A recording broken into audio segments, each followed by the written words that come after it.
YouTube.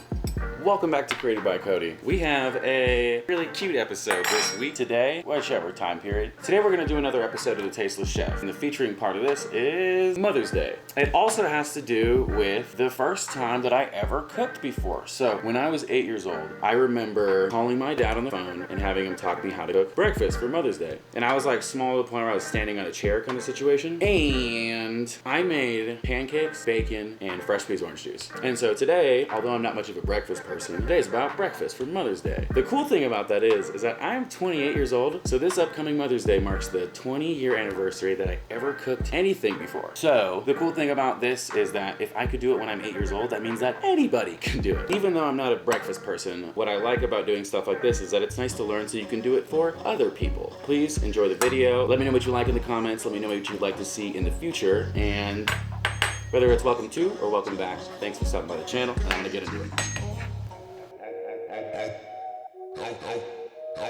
All you gotta do is all I need you. I see the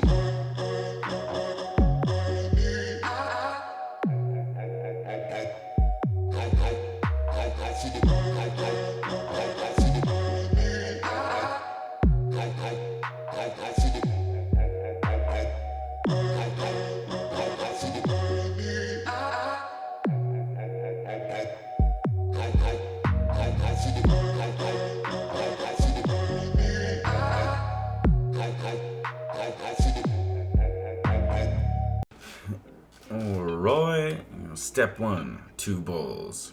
Step 2, set up your dry ingredients. We're going to start off with our flour. Not about you, but flour really drives my hands crazy, so I like to wipe it down in between. And then, as your sugar, baking soda, lay baking powder, and a little pinch of salt, and then whisk that baby up.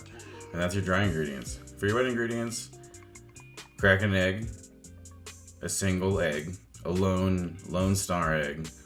Beat it out for a second. Don't go too crazy, all right? Be gentle. Once you get that beat up, whisk in your milk.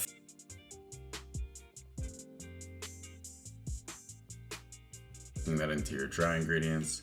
This isn't like most baking. It really doesn't matter if you go wet to dry or dry to wet for this because of, we're kind of beating it up. But you definitely want it smooth, but if there's some chunks or pockets, it really doesn't matter that much. Then add in your melted butter. And from here, you just want to make sure that there's not streaks of butter running through it. You want to whisk it until it's all incorporated and homogeneous. Now, this isn't necessarily the best pancake in the world, but this is how I made it when I was a little ass boy, literally almost 20 years ago. And then we got to move on to the bacon. Now, the easiest way, especially if you're a young lad trying to replicate this, or even if you're an adult and also a donut, I find the best way to cook bacon is to put it on a rack, on a resting rack, on a sheet tray. And then if you want to get, a little fucking wild, you can add a little seasoning situation on top. Because bacon is generally cured with a good amount of salt, I would do something that's sugar-based. Here I have a mixture of spices, chili flakes, black pepper, some secrets, brown sugar.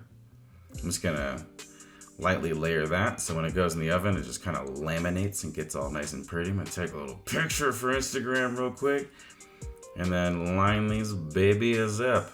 This is gonna go into a cold oven at 400 degrees. This is just gonna help ensure that we achieve that optimal crunch. Why am I saying it like that? Optimal crunch.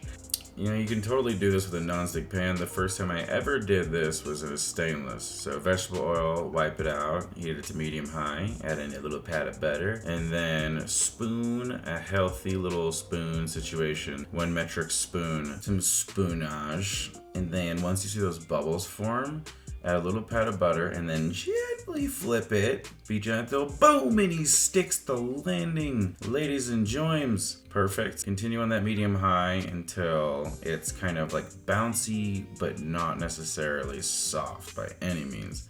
And then just repeat this process. If whilst you're making your stack, you see your pan starts to get little flecks of burnt bits, just take a second, wipe it out, don't panic, everything's fine. and then just repeat the process until, you either run out of batter or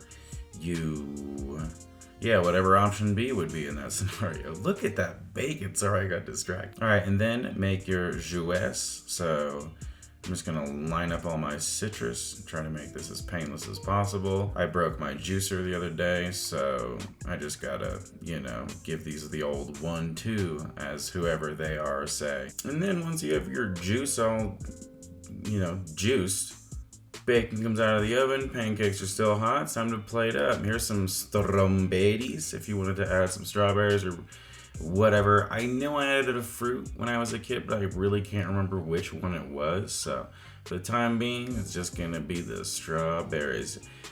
Serve it with a very inconveniently small spoon with an also inconveniently small glass because you're a child, and then go serve it to your mom or whoever you're celebrating or care about on this special little day. And if you are going to deliver this to someone, a mom or someone you care about, I would highly suggest a shirt with buttons. Moms fucking love shirts with buttons. But past that, it's pretty crazy that 20 years ago, I was standing on a chair talking to my dad, and he was telling me how to cook breakfast. I'm sure that had a big influence on, kind of me wanting to be in the culinary industry. But largely one thing that always reminds me of when I think back about it is that I really just get a lot of joy out of cooking for people. Not like I don't enjoy cooking for myself, and sometimes I definitely clock in. But the payoff is so much different. I really enjoy just seeing people's reactions and sharing experiences and knowledge and blah, blah, blah. But all this passion and purpose and nonsense aside, this is a Mother's Day episode after all. So I have to highlight my mother, Elizabeth. I call her mom because I'm not a psychopath. God, I've re-recorded this like 17 times. I don't know how to say I love my mom enough. She means the absolute fucking world to me, and there's been so many times in my life where it's like I don't know who I would be without her. So a special thank you to my mother, but also special thanks to all moms out there. I know I'm airing this a day early, but if anybody happens to actually watch this on Mother's Day, cheers to you. Cheers to all the moms. And to anybody watching this video, whether it's welcome to or welcome back, thanks for stopping by. And maybe if you enjoyed this video, like, subscribe, and then go cook for somebody that you care about. Thanks again, and remember, above all, go be great.